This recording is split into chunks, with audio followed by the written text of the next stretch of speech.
In today's world, we only watch the endings, a flashy success story or the brutal collapse.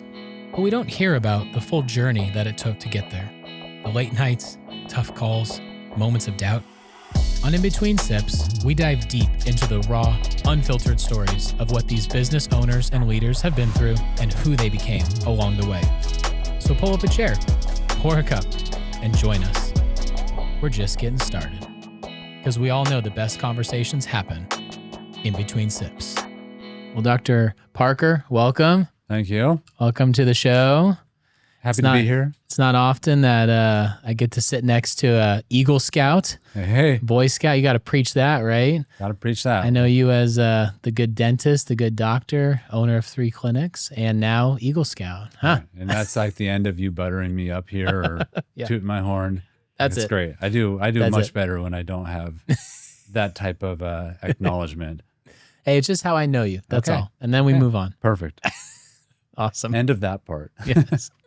Man. So when did you get started in Arizona, though? Walk me through kind of that process, with the, So I the grew dental up- clinic. I grew up here. Yeah. And went off to school. And after school, I would have stayed in Kentucky because I really liked it out there. People are cool. City of Louisville was really nice. Yeah. But my wife just really wanted somewhere warm. Yeah. And so her family lived in Texas at the time, and mine was here, and she wanted warm, and she still stands by it to this day. So we moved back here, and I knew I didn't necessarily want to go Scottsdale, where I kind of grew up. There's just a lot of G-Wagons in the parking lot in high school, and Yeah. I don't know. So went over It's not this. you. It's not me. Yeah. Yeah, went over to this side of town, and I'm happy. I'm happy we did. Yeah. I like this side of town, the pace of it over here. Yeah. So interesting. The way that I found my first practice, I sent a letter to the 60 oldest dentists in Phoenix. So on the ADA, American Dental Association website, Yeah. found the 60 oldest dentists. Send them a letter, tell them I wanted to buy a practice. Like a mailed letter or an email? Mailed letter. Mailed letter. Yeah. Was there like a wax stamp? You like, If I'm sending an email to the 60 oldest dentists, the conversion rate is Yeah. probably going to be pretty small terrible. back then. So Pigeons would carrier work. pigeon Yeah. would have been a big There one. it is. Yeah. Okay, so I sent a letter, put a Yeah. picture of my family in there, heard back from about 6 of them, came out, narrowed it down to the one, and it worked out perfect. So that's all it took. Yeah. That was a 10% conversion rate, a 1% true, like 10% conversion rate in the opens and responses, right? Mhm. And then a 1% if it was 60, right? Yeah. Wow. I mean, all they got to do is meet me once, right? Yeah, that's not good. I'm just that kind of guy, I guess. No, so it worked out really well. It worked out Wow. great for the seller. So is this the practice in Glendale? Yeah. Wow. So It's already well established. well established, been there forever. Yeah. Practice mindsets very similar of just Mhm. doing a good job, being like a family oriented place. Yeah. But he ended up having like hip surgery 2 weeks after I started, Oh, wow. and he was going to stay and teach me how to be a dentist, and he didn't come back after that. So it was a lot more than I bargained for at first. That was a lot. Wow. That was a lot. But at But the time you're married, right? Any married, kids? One kid. So you're going through raising a family, married, and now like here's a dental practice. Yeah. And I think the way that it worked was I was too young and naive to understand Yeah. all the things that I was actually responsible for at that moment. Yeah. But I look back at those times like that's fun. That was actually pretty fun. How many other dentists were in the clinic? Was it just you Just running it? me. Wow. And so, yeah, you do not know how to do a lot of dentistry when you come out of school. They don't There- teach you that in school? We learned a fair amount when I went to school. Yeah. Nowadays, I don't think they learn how to do any dentistry besides Yeah. get a title and they're graduated and they expect the first employer to teach them how to do it. Oh, wow. So, yeah, I feel like my education was good, but nowadays, whew. The decline is unfortunate. But the transition from school dentistry to private practice, Mhm. it's a big jump. Yeah. I think as any industry though too, right? There's that, okay, here's the conceptual, here's the theories, and then here's what actually is in practice. Yeah. But I didn't realize the gap was that massive nowadays It's in dentistry. Yeah. it's a big gap. And Yeah. dentistry is complex. Yeah. There's so many facets to dentistry, and it's easy to do mediocre work. Yeah. It is hard to do hard work. It doesn't matter what procedure. Yeah. To do hard work takes an expertise or a special attention to detail. And well, you can throw in experience, but Yeah. like it's hard to do good work. Yeah. And so you just don't have that coming out of school because you don't have the experience at all. Yeah. Well, you said those are some of the best times. I mean, what are some examples that you reflect on? You're like, wow, I can't believe we had to deal with this. Okay, Like, so to what degree are we recording here? Because there's a lot of truth here that I could share. hey, let's share it. We're So, good. I mean, not having another dentist Yeah. and being a brand new dentist in an office. Yeah. There were times where like the, oh crap moments, and you've got to figure out a solution. So for example, Yeah. one time I was working on a patient and her jaw dislocated. During the procedure. Uh-huh. It can happen. Yeah. It hasn't happened since, knock Yeah. on wood, but Yeah. it can happen. And when the jaw dislocates, it is not easy to get it back in because the muscles go poof. Not to mention you're like drilling at the time. Yeah. So Right? I had to Like- pause, and her jaw's all hanging out the side here. And so they showed us in school, like kind of how to Yeah. do it, how to put a jaw back in. And I tried, and I'm like, I couldn't get it. And so I do what I would typically do. Like, I'm going to give you a couple minutes. Let's let this rest. I went back in my little office. I closed the door. I learned how to do it on YouTube. No way. I went right back in, and it worked immediately. No way.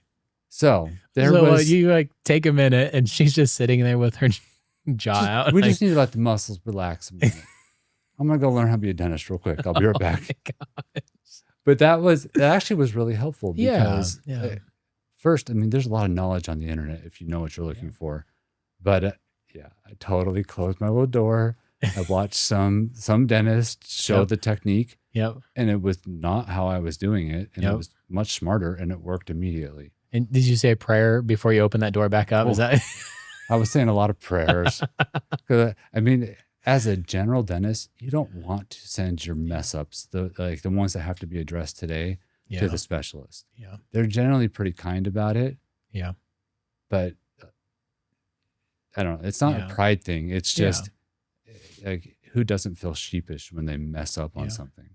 Well, and I mean, I'm assuming that could happen to anybody. Like it's Mhm. not anything that was procedure related, but it's like one of those things in the moment that it's like, this is healthcare. Like you got to take care of them. It's healthcare. And I Wow. actually, like, we were just drilling on a tooth, not pushing for an extraction or something.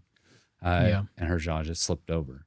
Wow. So those things happen when Yeah. you're a new dentist. But I do think those times really accelerated my career Yeah. because there was no other dentist in there. Yep. Practice had a good patient base.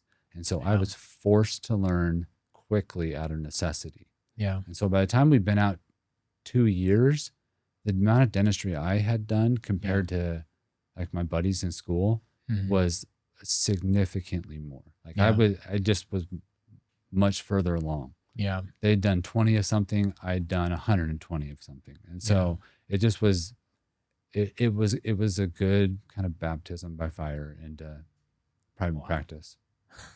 Jeez. But you know what? Yeah. If you're responsible, Yeah. and you're nice to people, people are usually pretty nice to you. Yeah. And so I just think trying to be a good person. Yeah. And even if there's mess ups, patients are generally okay with things because Yeah. healthcare is not a perfect science. It's not Yeah. like swapping out a tire on a car. Yeah. There's a human attached to it. And sometimes that human's the problem. You just can't tell them. Yeah. So it's not a perfect science, but Yeah. generally, if you're nice to people and you explain it, like it works out. Yeah. Well, and how many years have you been in practice at that location specifically? So I bought that one right out of school. So Yeah. July 17th, 2012. 2012. Okay. Yeah. Yeah. And there was only 2 of us that bought a practice right out of school in my class. Is that unheard of to do or just like an outlier or? It's an outlier because there's a pretty big risk Mhm. with it. And it's very hard to get funding. Yeah. Very hard. What I went through to get that initial SBA funding, Yeah. it's hard to talk about.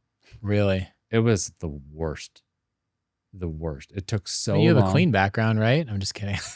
Well, so speaking of that, Yeah. right after, part of what made it take so long with the SBA loan was I had to get a certain clearance in Washington because right after 9/11, Oh. I went camping the week before. And I had you ever play butterfly knives? They're kind of fun. Yeah. Well, what's not fun is to try to take one in the airport in your bag that you didn't know was there Oh. right after 9/11 and get arrested and put on the national terrorist watch list. And so when that happens, getting SBA approval Yeah. takes some time. I think I have to ask a question that everybody's probably thinking. What color was the butterfly knife? It was like, Was it there was like a camo? black handle with Okay. holes in it. Just kidding. Out of all the Silver questions to blade. ask. It was a cool one. I liked it. And you just forgot it was in your backpack and Yeah. post 9/11. How far are we talking post 9/11? Like within the year? November. Oh my gosh. I was trying to fly somewhere for Thanksgiving. And so it was right after. Oh my gosh. So wouldn't recommend that. So that really kind of held things up. Yeah. It's also funny. I don't tell people this very often, but I went to Japan a few years later and I bought some tiny samurai swords. They were real knives. Yeah. I did the same stupid thing. No. But they were all nice about it. They're like, oh, you can't have that in here. Get that out of here. They just put it in my luggage. Yeah. But oh my gosh. yeah, twice. Stuff you learn, man. Stuff I learned. So we got that SBA loan, got into the practice.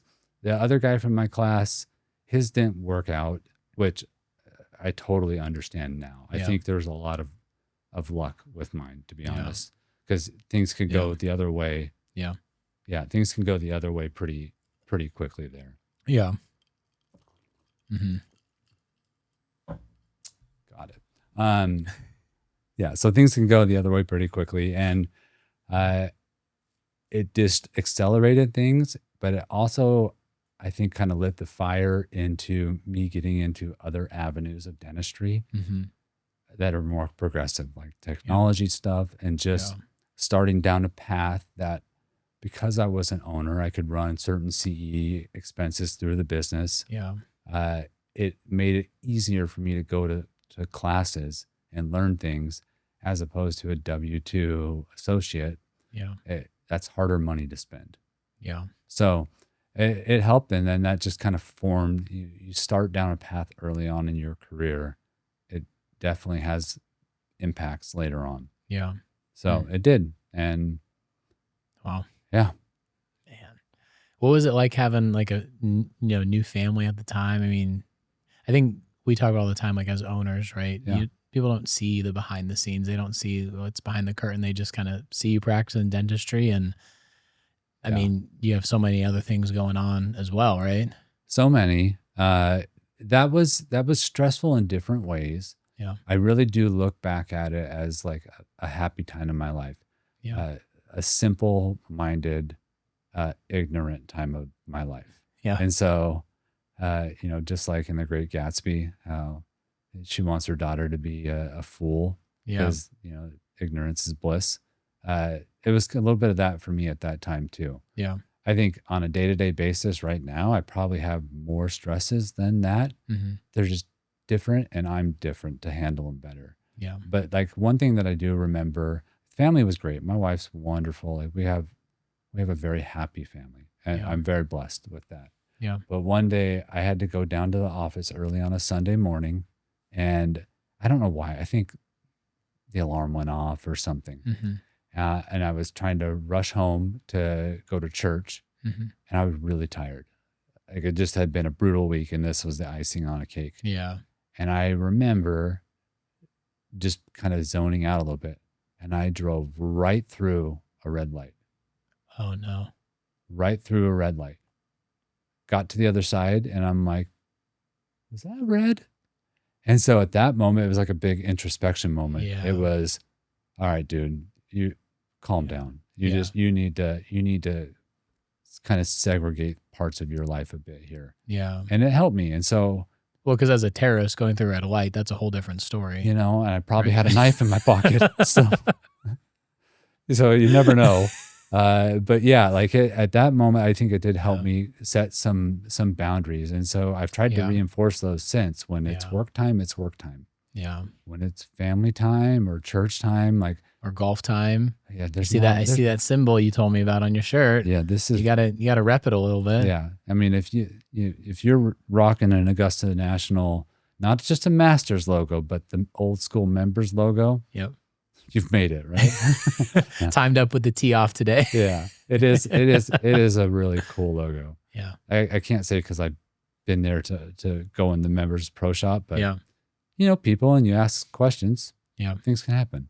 There was a funny video I saw recently where there was, I think, some kids were calling Augusta to try to schedule a tee time like during the Masters, see if they had any tee times. Well, first of all, you got to be a member, right? Oh So, yeah. but it was just a funny little, I wonder how much of that they get. yeah, So like probably tons. having a buddy that is good friends with a member, like one of the maybe the next chairman of Augusta. Oh, wow. Like, he just is a cool member, really great guy. But I've just learned a lot more about it, and man, everything is so official, so not not secret, but private. Yeah. It's like a true hidden gem on earth. Yeah. So yeah, call it up. You're not going to get to play. No. Just thought it was a funny video. Yeah. Kids being kids. I wonder what they said when they called up. Yeah, they said, no, we don't have any availability at that time. So there was a picture I saw a while ago. It was on the first day of the Masters, and this old dude shows up wearing golf clothes, and he had his bag of clubs, and he thought his ticket was for him to play Augusta National. It's like the most iconic photo ever. Oh my gosh. And maybe he was just being optimistic or cute. I don't know. Yeah. But still, I think he showed up to play. I feel like you would do something like if they're like, hey, we have a ticket for you. I feel like you would do something like that though to try to. I mean, I would would. love to be that person in life. Yeah. I don't have the luxury of choosing ignorance. Like, Yeah. it just, there's a lot of thoughts going through my head all the time. Yeah. It would make it would weed that one out pretty quickly. Man, that's funny. Oh, what a moment. Yeah. So, expansion, right? So you're a new dentist, and you're like, hey, practice is going well. Did you line up more carrier pigeons to look for the other locations, or by that time? So first it was grow the main location, and growth was easy as I got better as a dentist, and we made some changes. So I remember at first I took on the hours of the old dentist, and he only worked 7 to 2 Monday through Thursday. And I remember sitting at home on a Friday thinking, I'm poor. And what am I doing watching golf on a Friday? I need to be working. And so we made some changes to try to come up with a different schedule. Yeah. And then it got busy. And if you're just one dentist in there, it gets hard to do like harder, more difficult cases and check hygiene every hour. Yeah. Because you're just bouncing like crazy. Yeah. So we reached. Well, then you probably want to implement technology as you were like coming through that, you said, right? Yep. And so there's a whole nother side of the lab side, right? There was. And so it was implementing those things. And so I remember each of those purchases because they were done out of necessity or because I was ready to commit to that like mode of practicing. Yeah. But reached a point where I was really busy, and then I brought on my first associate, and that was so liberating. Because now, if I'm neck deep in a hard procedure, there's someone else there that could check that hygiene patient that hour. Yeah. And I think that started the foundations of, well, this is more of our culture. Like, yes, people will like certain dentists or have preferences that way, but as an office, like we're going to do our best to accommodate that. Yeah. But it's more of our kind of defined, this is our culture, our brand, what we do.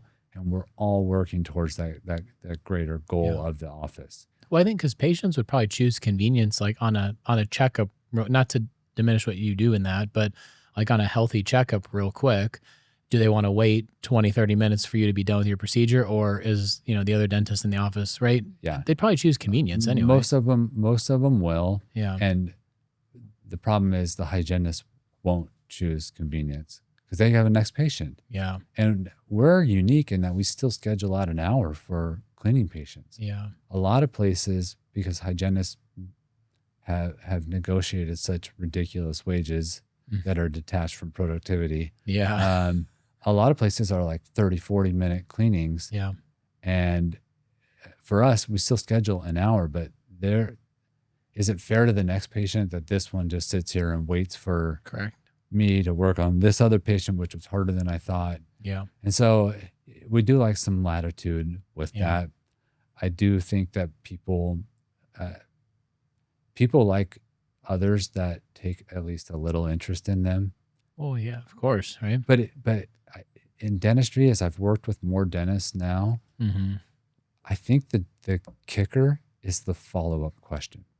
So that's where I think a lot of dentists stop is, oh, you got any big plans today? And the patient says, whatever. Yeah. And then they just move on. But if you ask one follow-up question, that to them is like, this person is engaged with me. Yeah. And it changes everything. All of a sudden, like they're loyal till they die with you. Yeah. I'm still trying to fully teach our other docs that. Well, it's a hard line, right? When you're trying to like, how do you teach that? How do you teach being personable? Like, and those examples everywhere, you made me think of, Dutch Brothers, right? The coffee shop. Hey, you can't call it Dutch Brothers. Oh, Dutch Bros. Yeah, my daughters would be lighting you up right now. So it was funny though, because like in their culture, right, baked in. It's Dutch, by the way. You can't even say bros anymore. It's really? You can't even say bros. I'm so far removed. It's if you say brothers, you're terrible. If you say bros, it's Dutch. Well, but in their culture, right? Yeah. I was watching some video on the founder. I think they're from Oregon, and he was talking about like how you have to work there before you can actually own a store, which makes sense. But like in their culture, in their values, it's stated like connection or some word that they use, like you have to connect. And so what it leads to though, sometimes in the application of it is like what happened to my wife years ago.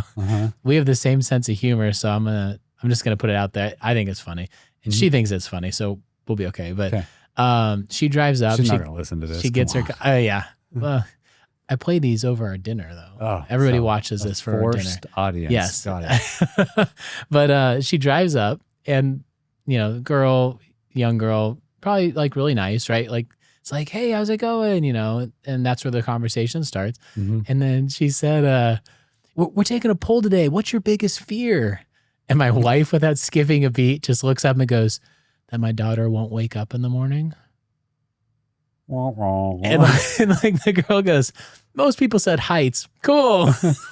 Get spiders sometimes, but. And I'm hysterical. And she's like, I don't know why I said it, but it was hysterical. But boy, you have to be able to like, how do you like teach personal connection and how do you like, people have humor and people have like some sense of humor. And it's like, so how do you teach that? You can't teach a forced connection. But kudos to that worker who pivoted and just kind of made like, most people said heights. Like, I am 16. I was laughing about that for days. And she was too. She's like, I don't know why I said it, but she was, but it's one of those things where it's one thing to learn in school, hey, here's the principles of dentistry. It's another thing to actually have like a patient sitting there. Yeah. And then it's another thing on top of that to layer in like, what does relationship look like? And like we sit around the table and go, okay, well, serve first. Like that's always serve first, always give first. I think, with our society today, it's also like refreshing. Like you have to serve first. You can never be a taker. But then in that relationship building, it's like, okay, like if you give them, hey, here's some questions asked, then they're robotic. And they're like, but then if you don't, like they're susceptible to whatever's in their mind to like try to build relationships. So you can learn. I like learning. Yeah. I have learned that not everyone values that as much, 100%. Which is what a drudgery of a life, to be honest. Yeah. And so, in the dental office, you get all sorts of people. Yeah. There's plenty of people that I would not want to spend time with on a personal nature. Yeah. However, like you can learn a lot from people Absolutely. and learn crazy things about things that they've done. Yeah. And I'm telling you, it's the follow-up question. Yeah. It just makes the biggest difference. Yep. And I think with your example with Dutch, Dutch. see that? Yeah. Only Dutch. Yeah, Dutch. I'm hip now. I don't really get Dutches as what they do. Like they got a whole bunch of potions in there that they mix up for people. Yeah. But like these kids are all in on Yeah. Dutch because it's the cool culture thing to do. Yeah. And then they get some, I mean, it looks like Kool-Aid, Yeah. like some Kool-Aid drink, and it's changed their life. Yeah. My daughter wants Dutch.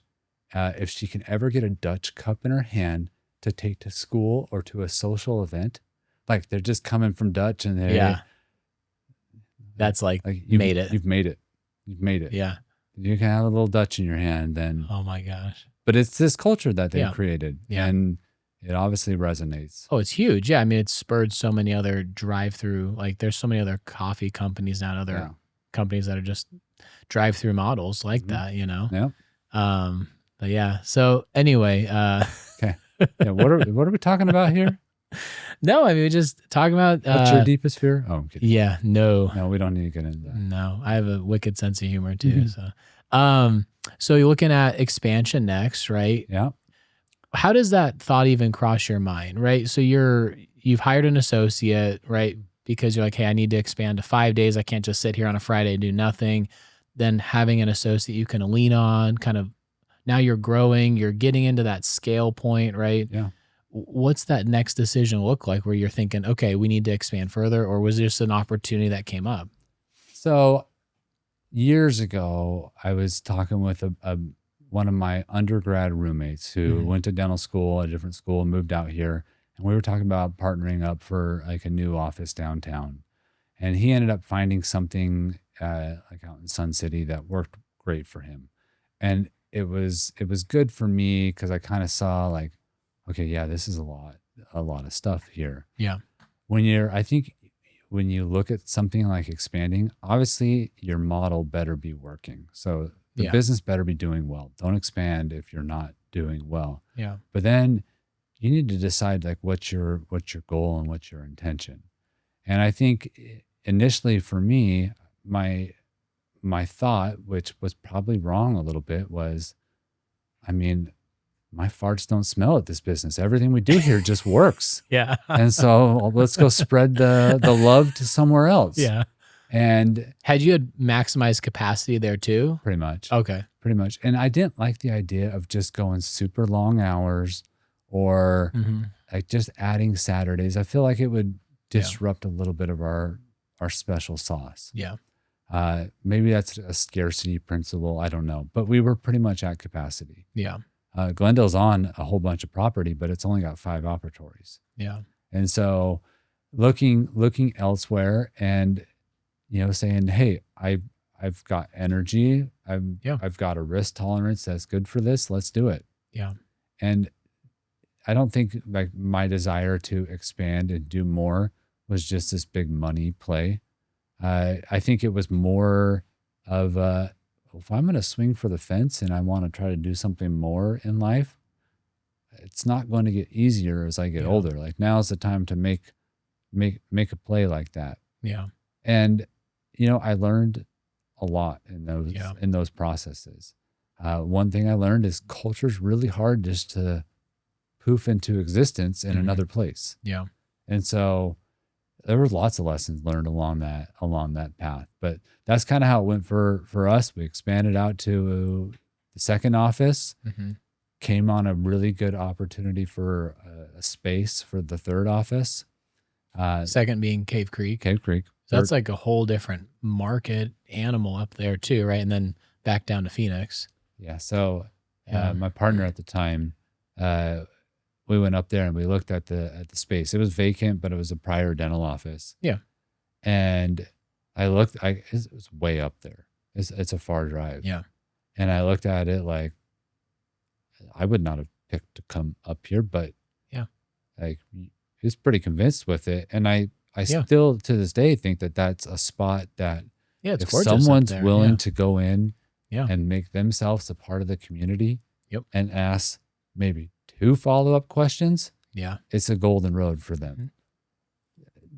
Mm-hmm. It's hard to get people to want to do that continuously. Yeah. And It's I a think gorgeous space. I mean, it is. It's small. I yeah. would have a hard. I could totally practice up there. Yeah. But it would feel claustrophobic, and people would get on my nerves. Yeah. Like it's tight. Yeah. Yeah. I don't want people up in my space. So then that's when you move back down to Phoenix and like, hey, we're going to triple capacity. Yeah, I'm gonna get away from this space, which is a little tight up here, and go back down. Yeah. No, so we added the Phoenix office, which was a great deal on rents and Yep. TIs that the landlord was willing to do. Yeah. There's not many offices that get more traffic around it than that one does. Yeah. It's huge. And so we renovated that, and I still think that space has the potential to be the highest revenue of all 3 of them. Yeah. It's just building it up properly. Well, and you are experiencing the difference between like, okay, here's management mode versus growth mode versus balancing back and forth. I mean, and there's definitely lessons in that. And I just think I look at it, and we all look through life through our own perspective. Yeah. And so if I'm looking through life at my perspective where I'm practicing at Glendale and dentistry is going well and we're happy, everyone likes each other. It's not always like that, but like we're being successful, and I look at a new space, I kind of just expect my people who've been around me to carry on the love to the new place. Yeah. And it takes more. It takes more than that. Yeah. Culture can't just be a word. And it's a challenge. Yeah. And it has to be built. Culture is an interesting word because I feel like there was a wave, at least in our world, like the agency world, where like agencies, and maybe some still do, and that's fine, good for them. But they're like, there's a kegerator in our office and you can bring your pets to work. And like, there's like a whole movement. Yeah. And I just thought to myself, like, maybe just me, maybe I'm boring, but like if we have clients that are paying us, like, do they really want to hear that? And not only that, but like you're trying to fabricate culture. It's not built in the things. It's built in the people. It's built in the mission, the character, the integrity. It's not built because you decide to put a kegerator or like let somebody bring their dog to work. Yeah. Like that's not where culture's built. I think a culture comes to employees believing in the product that's sold. Yep. So they also believe in the integrity of leadership. Yeah. And I think kind of the biggest thing, it's not about, I don't think it's about the kegerator or whatever. I think a lot of times it comes down to like, there just needs to be concerted efforts to make it exciting. Yeah. I'm not good at that. Yeah. Like in our morning huddles, I have a whole day of hard stuff that we're looking at and talking about. Yeah. And to be a cheerleader is not I'm nice and I'm complimentary. Yeah. But I have a hard time like talking about silly things and being that excited about it because you're like geared up for the day, going to war type of thing, right? Like, hey, we got to accomplish this. We got to make sure we're excellent at it. I thought our agreement was, yeah, you're getting paid for being here and doing a good job. What more do you need? Like your recognition is me paying you. Yeah. Apparently it doesn't operate like that. So I know some of my buddies that are just the fun type. Yeah. And I think it resonates more with people. Yeah. Gosh, what a tall order for a dentist to be able to do all those things and be the gregarious person at all times that has no frustrations. And everyone just walks away like they just talked to Gandhi. I mean, it's a tall order to be that. Yeah. So it is. Yeah. Culture is an interesting word. To me, as someone who gets bored easily, I just think it's keeping things exciting. Yeah. And you have to be creative. And I don't think I'm good at any of those things. Well, and you've seen the culture shift in general. I mean, 2012, you said, until now. I mean, that's a good span, right? There wasn't much culture back then. It was business. It was transactional. Maybe because I didn't know as many patience Yeah. or things, but like But I mean, like in the nation, right? There's definitely been a shift towards it, right? yeah. In terms of like, what does this look like versus back when you first started, it was a different culture, different time, different place. But like, what are some of those things that you've noticed like Well, over the years? I feel like prior to this new wave of us taking the shirt off of our back for employees, Yeah. everyone historically went to work. They probably disliked their coworkers. That was Yeah. okay. They didn't make a big deal about it. They did their Yeah. job and they went home. Yeah. Like it was, uh, they chose to Yeah. just not make a big deal about it. Yep. You fast forward to now where, I mean, if something is said to an employee where it makes them feel undervalued and they don't believe in their contributions after a week or changing the course of the business, heaven forbid that they're not 100% satisfied Yeah. with the job after their first week. Yeah. It's a totally different environment. It's weird, this like instantaneous gratification almost, right? It's an expectation that everyone steps in and Yeah. is receives nothing but recognition. Yeah. And it's hard. I mean, I try to compliment my staff, Yeah. and I genuinely am thankful for things that they do. Yeah. But if I went around and gave everyone the compliments that I perceive that they want, I would get zero things accomplished every day. Yeah. Like it would just be high fives and chest bumps all day long, and there's just no time to get actual work done. You don't seem like a chest bump kind of guy. I mainly employ females, so it probably wouldn't work out No, it well. would not.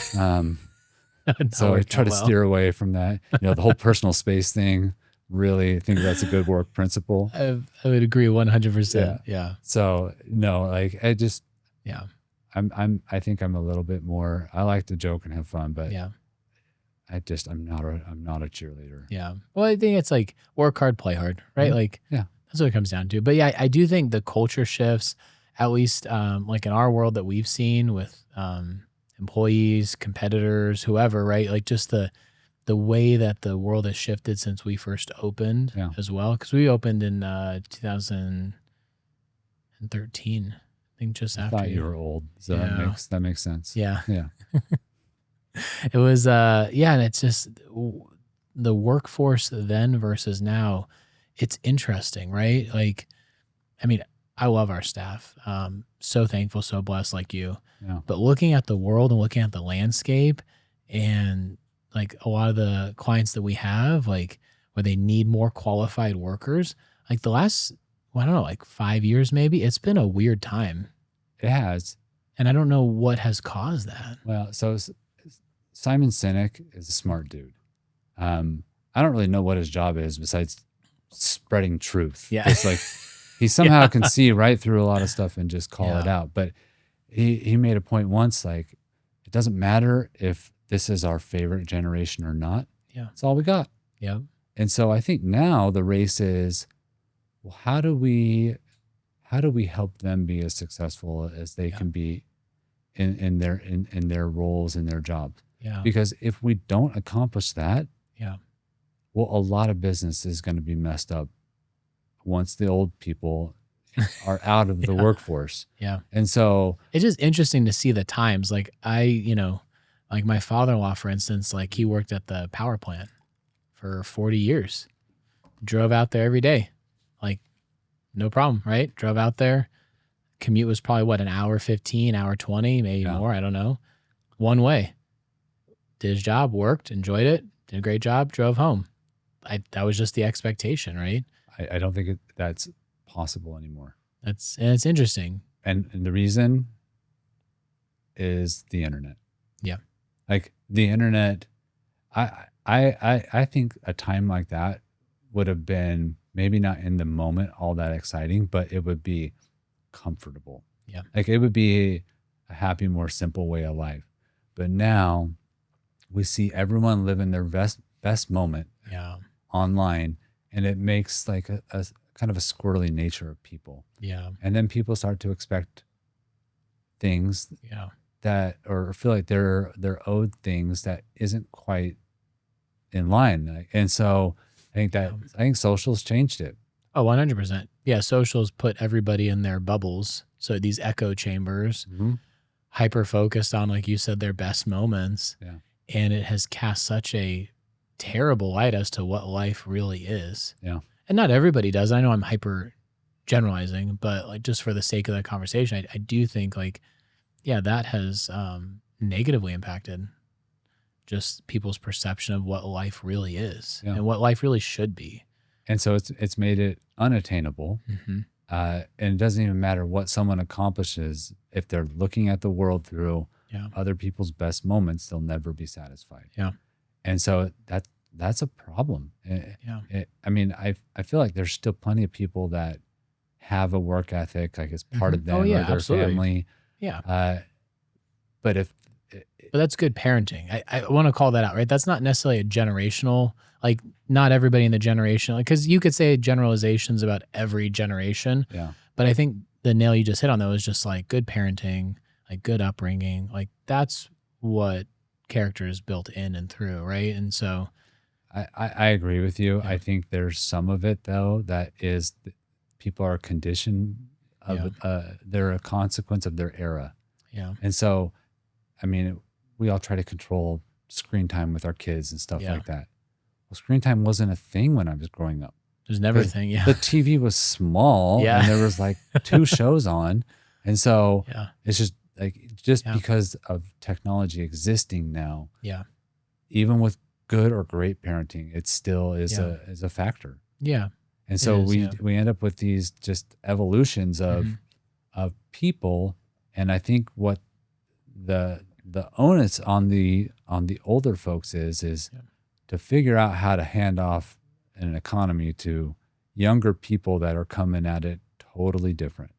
Yeah, 100%. I mean, that's the pendulum we're seeing, and that kind of ties in what we talked about earlier with these relationships. Like that's what we believe in fully is business will always be relationships. Like, yes, we leverage tech and yes, we do these things, but you're seeing this pendulum really swing back. Cause I remember there was an era where it was like everybody wanted a chat bot on their website, not even a live person, but like a chat bot because it was cool. Right. And people are shying away from it because what happened in all of that, what happened with social media is relationships weren't there. It was all being replaced by screens and technology but not genuine connection. And with chatbots, the ones that acted like they were a person until it was clear they were not. Yeah.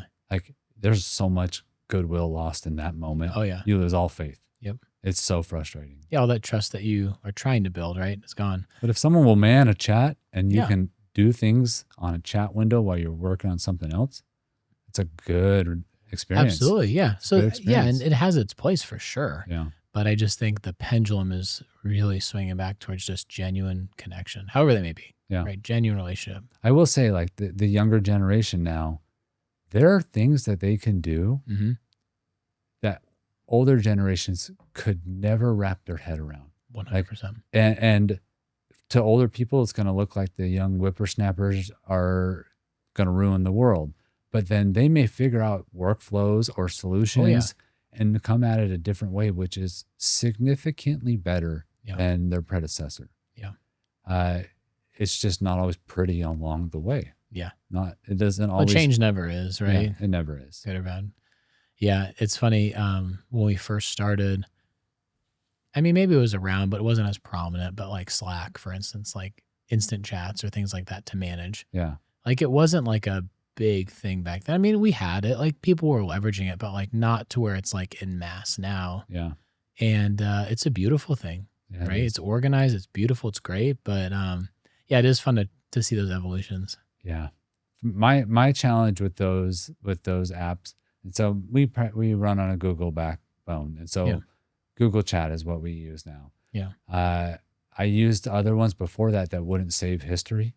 Worthless. Yeah. Like if there's no record of it, what a waste of time. Yeah. The challenge is things get lost in these, whether it's a Slack, whether it's Teams, or things get lost in it. And so there's not a good answer unless unless there's direct assignments that are getting tracked somewhere. Otherwise, people are just talking a lot, and it annoys me. 10,000 messages a day about Oh, you know what one gets me the most? What? So we always announce, the office managers always announce that everyone needs to have their hours in. Yep. We have payroll coming up. The gifts, the giffies about someone getting paid or like tossing out money as the business owner. It is my least favorite thing because everyone's acting all happy about it. And I'm like, turn the knife again. Oh my gosh. But it's every payroll. So I just need to probably get over it. Oh my gosh, that's funny. Can you send this clip to my employees? That may actually just be a preemptive way of We'll do that. Yeah. making No my more 30-second clip. rain gifts. We'll just send it over with love from Dr. Parker. Yes. There you go. Do you ever send your own gift back on that?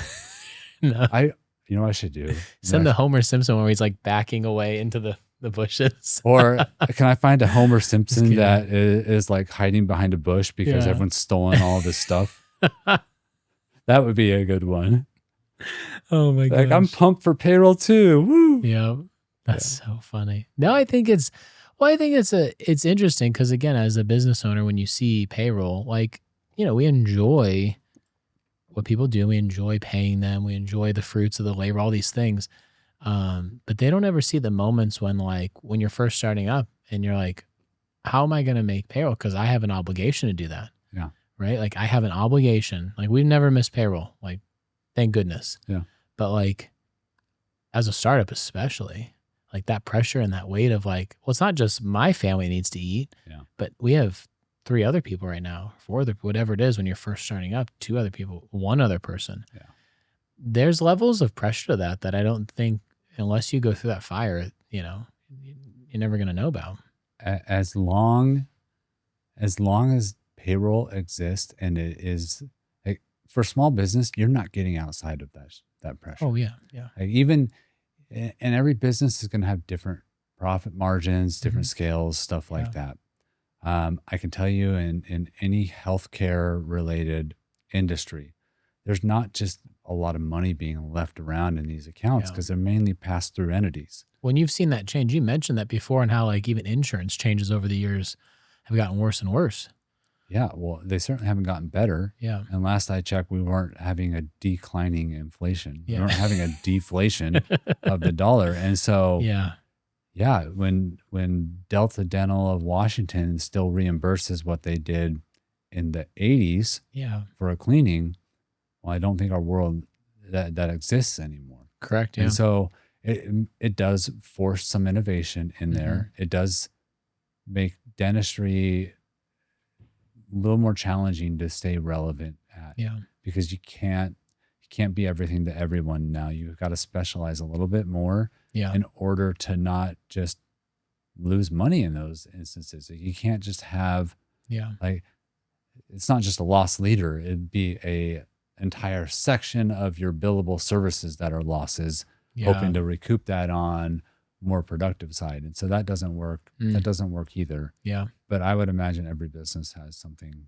of a similar nature. Yeah. But payroll, maybe you're a better person than I am, but I don't ever look forward to payroll. I have never missed payroll and I won't miss payroll because I stand behind agreements and my words. Yeah. It doesn't mean I have to love it. Payroll hurts to some degree every single time. Yeah. Yeah. You don't talk about it as a business owner. You don't throw out money gifts to the business owners. You don't ever talk about your money. Yeah. I've seen people do it and it goes south. Like you just don't ever, you can talk all about other people's money or the business's money. Yeah. Never talk about your money. Yeah. Because they will turn on you quickly. Yeah. Oh man. Man, what a life. So what's after this?